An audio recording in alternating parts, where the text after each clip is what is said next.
Assalamualaikum warahmatullahi wabarakatuh. Perkenalkan, nama saya Fauzan Kuzairi. NIM saya 1905 9050 273. Baiklah, saya ingin membuat video untuk nilai kuis mata kuliah hukum Islam.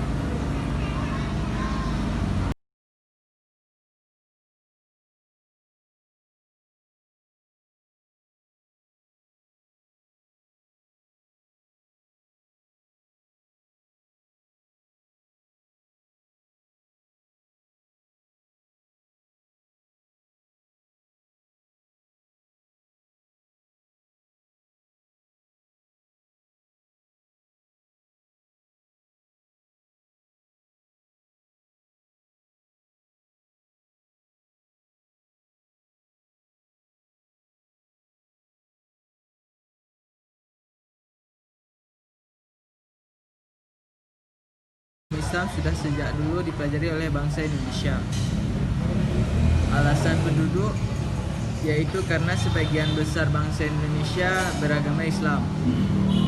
Alasan yuridis yaitu setiap orang Islam sudah seharusnya sesuai dengan kemampuan menerapkan hukum Islam dalam kehidupan sehari-hari. Pertanyaan kedua, mengapa dalam melaksanakan syariah Islam harus juga dilandasi oleh nilai-nilai ketauhidan dan akhlak? Jawabannya yaitu dalam melaksanakan syariah Islam harus dilandasi oleh nilai ketauhidan dan akhlak, karena syariah, akidah, dan akhlak bagaikan bejana yang saling berhubungan. Islam sebagai agama mempunyai sistem sendiri yang bagian-bagiannya saling bekerja sama untuk suatu tujuan. Sumbernya adalah tauhid yang menjadi inti akidah. Dari tersebut mengalir syariah dan akhlak Islami yang mengatur perbuatan dan sikap seseorang baik dalam ibadah maupun muamalah. Soal ketiga, dalam tataran akademis antara syariah dan fikih dibedakan pengertiannya. Soal ketiga, bagaimana pentingnya peranan ijtihad dalam pengembangan hukum Islam di masa kini dan dalam masa mendatang? Jawabannya, peranan ijtihad sangatlah penting dalam pengembangan hukum Islam dari masa ke masa. Hal ini karena Islam dan umat Islam juga berkembang dari zaman ke zaman, menyesuaikan dengan perkembangan masyarakat. Dalam masyarakat yang berkembang tersebut senantiasa muncul permasalahan yang perlu dipecahkan dan ditentukan kaidah hukumnya. Soal keempat, jelaskan bagaimana periode turunnya ayat-ayat Al-Quran beserta ciri-ciri masing-masing ayat yang turun pada periode tersebut. Jawabannya adalah ayat-ayat Al-Quran yang diturunkan di Mekah sebelum Hijriah disebut ayat Makkiyah, terdiri atas 19 juz, 86 surat.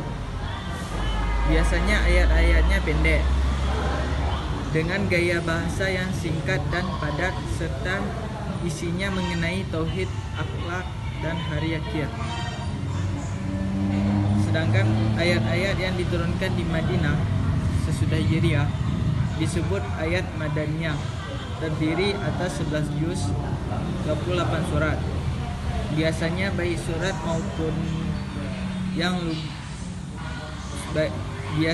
surat maupun ayatnya panjang dengan gaya bahasa yang lugas serta isinya mengenai norma-norma hukum untuk pembentukan dan pembinaan suatu masyarakat Islam, negara yang baik, adil, dan sejahtera yang diridhoi Allah. Soal kelima, mengapa aturan-aturan hukum yang ada dalam Al-Quran lebih banyak yang mengatur pokok-pokoknya atau garis besar saja dan tidak terperinci? Jawabannya adalah dalam Al-Quran Memang aturan yang ada lebih banyak yang hanya ditentukan pokok-pokoknya. Karena Al-Quran merupakan sumber hukum Islam yang pertama dan utama, di mana memuat wahyu atau firman-firman Allah Subhanahu wa taala. Aturan tersebut sama persis dengan apa yang disampaikan oleh malaikat Jibril kepada Nabi Muhammad sebagai rasulnya, dengan sedikit demi sedikit memuat kaidah-kaidah hukum fundamental, sehingga perlu dikaji secara teliti lagi dan dikembangkan lebih lanjut. Soal ke-6. Bagaimana peran penting hadis dan sunnah dalam pengembangan hukum Islam dan di masyarakat?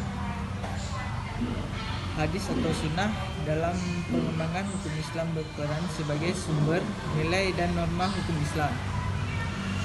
Selain itu juga sebagai petunjuk pelaksanaan kaidah-kaidah fundamental yang terdapat di dalam Al-Quran, di mana perlu dikembangkan atau dirumuskan lebih lanjut oleh akal pikiran manusia. Soal ke-7. Soal ke-7. Apa yang dimaksud dengan hukum Islam? Hukum Islam berarti keseluruhan ketentuan-ketentuan perintah Allah yang wajib dituruti atau ditaati oleh seorang muslim. Soal ke-8. Sebutkan sumber hukum agama Islam. Yang pertama Al-Quran, yang kedua hadis, yang ketiga ijma', yang keempat qiyas. Soal ke-9. Apakah yang dimaksud dengan dalil naqli? Dalil atau sumber hukum yang diambil berdasarkan firman Allah dan sabda Nabi Muhammad. Soal ke-10. Apa yang dimaksud dengan subjek hukum Islam? Yaitu orang muslim yang sudah siap menerima hukum Islam, dan hukum Islam hanya berlaku untuk umat Islam saja. Contohnya kanun syariah. Soal ke-11. Sebutkan 7 tindak pidana hudud dan telah ditetapkan dalam Islam. Yaitu yang pertama zina, qasaf, meminum minuman keras, mencuri, hirabah, murtad, dan orang-orang memberontak terhadap penguasa yang sah. Yang kedua hadis Mu'az bin Jabal, di mana dijelaskan bahwa Mu'az sebagai penguasa di Yaman dibenarkan oleh Nabi mempergunakan rayunnya untuk berijtihad. Yang ketiga, contoh yang diberikan Umar bin Khattab beberapa tahun setelah Nabi Muhammad SAW wafat, dalam memecahkan berbagai persoalan hukum yang tumbuh dalam masyarakat pada awal perkembangan hukum Islam. Soal ke-13. Jelaskan apa yang dimaksud dengan yang pertama qiyas, yang kedua ijma', yang ketiga maslahah mursalah, yang keempat kutub al-sittah. Jawabannya yaitu yang pertama, qiyas adalah penetapan hukum atas sesuatu hal yang belum pernah ada dalam Al-Quran dan hadis. Yang kedua, ijma' ialah persetujuan atau kesesuaian pendapat antara para ahli mengenai suatu masalah pada suatu tempat di suatu masa. Yang ketiga, maslahah mursalah ialah cara menemukan hukum pada suatu hal yang tidak terdapat ketentuannya baik di dalam Al-Quran maupun hadis, berdasarkan pertimbangan kemaslahatan masyarakat atau kepentingan umum. Yang keempat, kutub al-sittah adalah kumpulan hadis dari keenam ahli hadis dalam perpustakaan yang masing-masing disusun menurut tahun meninggalnya. Contohnya Bukhari 870 Masehi, Muslim 875 Masehi, Ibnu Majah 886 Masehi, Abu Daud 888 Masehi, Tirmizi 892 Masehi, An-Nasa'i 915 Masehi. Soal ke-14. Jelaskan pendapat Anda bagaimana sebenarnya Islam itu mengatur kaidah-kaidah yang berkaitan dengan ibadah vertikal dan ibadah horizontal. Jawabannya ialah kaidah yang berhubungan dengan ibadah vertikal karena jenis ibadah ini merupakan hubungan manusia dengan Sang Khalik atau Allah. Maka norma-norma yang mengatur tentang ibadah tidak boleh ditambah maupun dikurangi sebab ketentuannya telah diatur oleh Allah secara terperinci. Jadi, semua jenis ibadah yang tidak ditemukan perintahnya dalam Al-Quran maupun hadis hukumnya haram. B. Kaidah yang berhubungan dengan ibadah horizontal.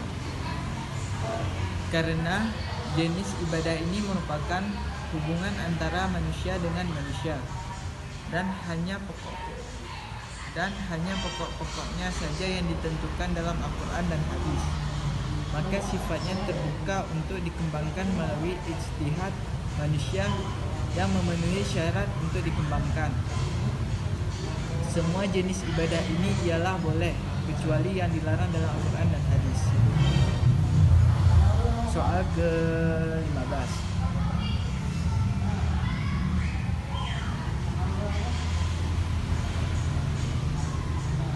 Jelaskan apa yang dimaksud dengan istilah hukum taklifi dan hukum waddaniyah. Salah. Ke-15. Jelaskan apa yang dimaksud dengan istilah hukum taklifi dan hukum waddaniyah.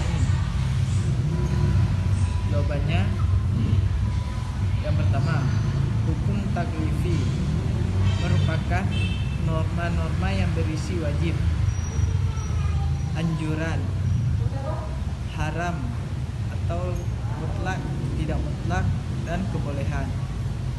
Hukum waddahi merupakan hukum yang mengatur tentang sebab penyebab timbulnya hukum. Contohnya hubungan badan sepasang pria dan wanita yang menjadi halal apabila telah menjadi suami istri. Syarat, contoh atau syarat wajib mengeluarkan zakat dan ibadah haji.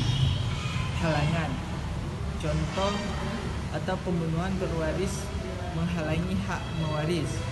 Keadaan bila menyebabkan lepas dari kewajiban hukum.